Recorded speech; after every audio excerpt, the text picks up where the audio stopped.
You have told them that it's all about grace, it's all about love, it's all about, regardless of how they live their lives, they will end up in heaven. You have deceived them. You keep telling them that they just need to believe in Jesus and that's all. No. One message that has almost disappeared from many pulpits is the message about hell. In fact, it's a taboo to talk about hell in some churches. And the reason usually advanced pastors say that we don't want to scare people, we don't want to scare believers. It is so difficult nowadays to enter a church and you hear the pastor talking about the existence of hell. And so many Christians or believers are in the church, but they really do not have a revelation of the place called hell. And some of them do not really think that they can end up there. Regardless of how they live their lives, they have this belief that they will end up in heaven. And so the gospel of heaven is always promoted. They talk about love, they talk about mercy, they talk about grace, they preach all these beautiful things. In fact, the pulpits are preoccupied with giving and receiving things from God, materialism and all that stuff. And then the gospel of hell is being neglected. But you see, when you read the Bible from Genesis up to Revelation, you see a lot about hell.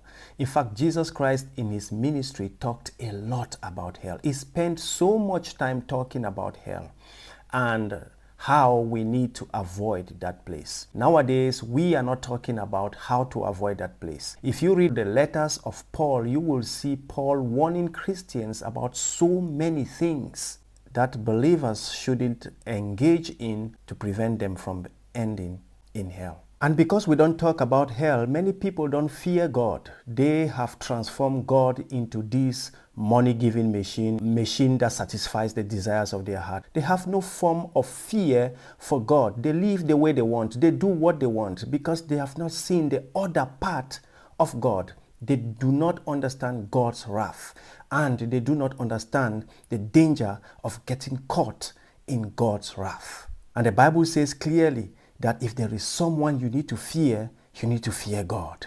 In the book of Hebrews, the Bible teaches us that it is a dreadful thing to fall into the hands of the living God.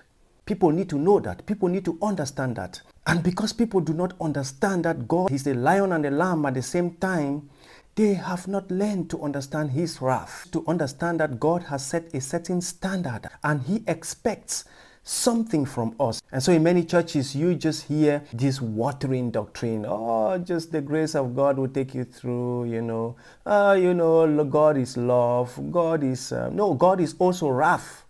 God is dangerous. Fear God and obey his commandment. God is not our friend when we do not do his will. God is not playing with us. God will not smile with us if we do not stand by a certain standard that he has set. We need to understand these things, that it is possible to fall into the hands of the living God. The book of 2 Timothy and Ephesians, you have all these long lists, things that believers should not do to avoid getting in hell. We don't talk about these sins. The funny thing is, so many people in church are engaged in doing these things, and they have this false hope and belief that they will end up in heaven. It's only on that day they will realize that they are workers of iniquity. The past 15 years I have been in church, I have rarely heard preachers talking about hell, except a few preachers that take time to warn believers that it is possible to end up in that place. And so I want to ask you, pastor, you evangelist, you man of God, you woman of God, why don't you talk about hell? Why don't you preach hell? Why don't you tell your believers about hell? Why don't you tell the people that are under your responsibility about hell? Why don't you tell the people that you meet that hell exists? Why do you think that talking about hell is a taboo? Why don't you preach about hell? Because many believers under your responsibility do not have a revelation of what hell really is. They engage in doing whatever they want to do. I have been there. That's why I'm asking you the question. Many live the way they want. They don't care about God's laws. They don't care about God's will. They pursue their own desires. And in their minds, you have told them that it's all about grace, it's all about love, it's all about, regardless of how they live their lives, they will end up in heaven. You have deceived them. You keep telling them that they just need to believe in Jesus and that's all. No. The Bible says a lot of things about how we need to live our lives to avoid getting in hell. We need to talk about these things. We need to start talking about these things. This is not a time to sleep. This is not a time to joke. This is not a time to preach that watering gospel, that gospel that makes people feel good. We need to teach them the truth. We need to tell them the truth. We need to tell them that hell exists. We need to tell them that they need to practice a true Christian lifestyle that will not take anything away from enjoying grace, enjoying love, enjoying all the other things that you're talking about, enjoying giving, enjoying tithing, enjoying all these material things that you are encouraging and preaching about, enjoying having a good business, and so on and so forth. Talking about hell will not prevent these things. In fact, talking about hell will help people adjust their ways and focus on doing God's will and pursue His will for their lives. If you are a preacher of the gospel and you've not been talking about hell, this is the time to adjust. This is the time to change. God will hold you responsible.